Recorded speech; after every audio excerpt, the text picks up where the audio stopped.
I'm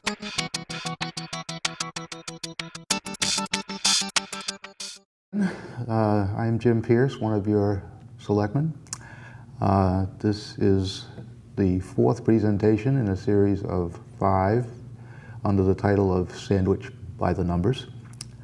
I'm again going to try and stick with the numbers and not offer opinions and potential solutions.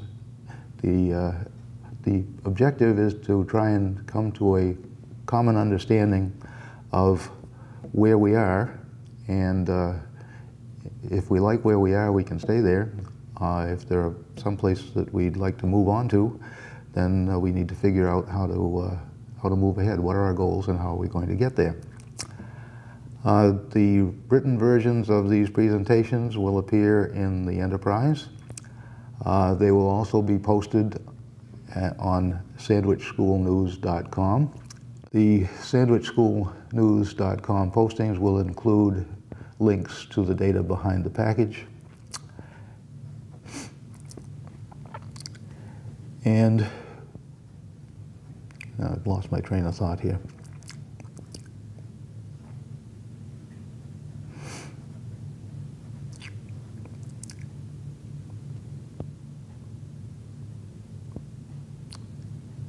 Okay. The sandwichschoolnews.com postings will include linkages to the data behind this presentation and the 4 other ones. The title of this particular presentation is Capital and Debt Management. This is an area where Sandwich has, of necessity, painted itself into a bit of a corner.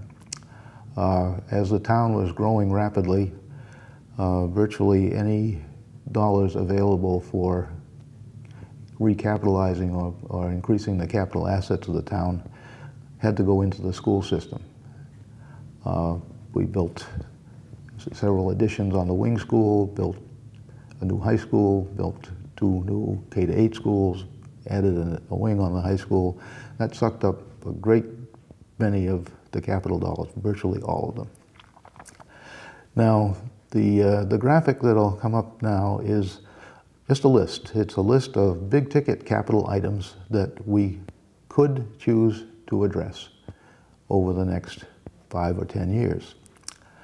I try to think about it in terms of what will the community look like on its 400th birthday, which is 27 years from now in 2039. It's unlikely that I'm going to be around to see that. I'd have to be 96 years old. It's possible, but I'm not going to count on it. There's plenty of room for diversity of opinion as to whether the things on this list are wants or needs. I think they're definitely needs, or I wouldn't have included them on the list.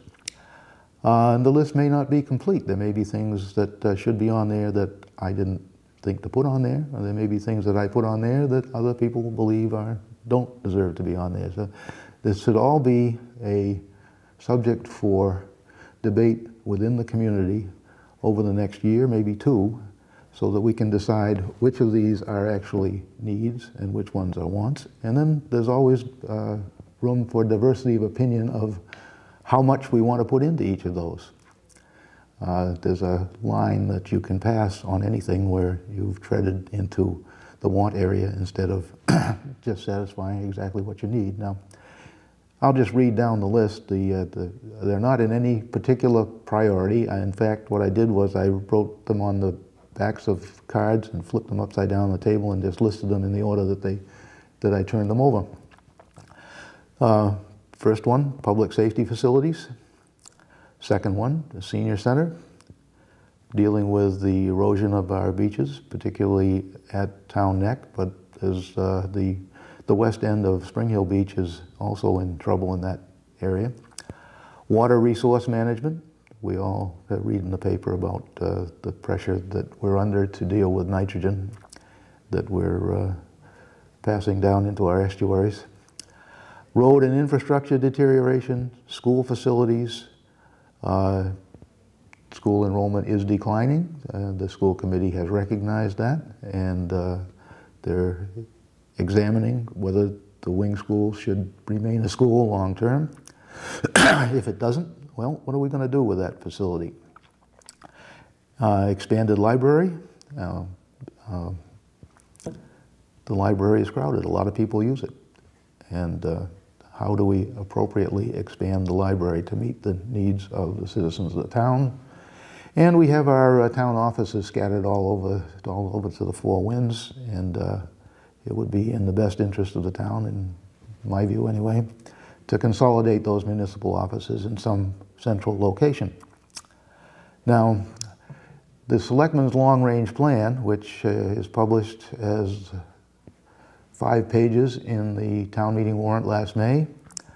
It's up online if somebody wants to go to townofsandwich.net, and there's a highlighted link that'll take you right to the Selectmen's long-range plan. One of the line items in that long-range plan is that we should come up with a capital, long-range, 10-year, 5-year capital plan for the town. Capital plans don't do any good if they sit on the shelf in Bud Dunham's office. We have to come up with this plan. We have to do it in public meetings. We have to cultivate understanding of within the taxpayers and the voters as to what we contemplate doing, what order we contemplate doing them in, and what it's going to cost us to pay for all of this. What it costs and how to pay will be the subject of Part 5, so I will leave Part 4 right here.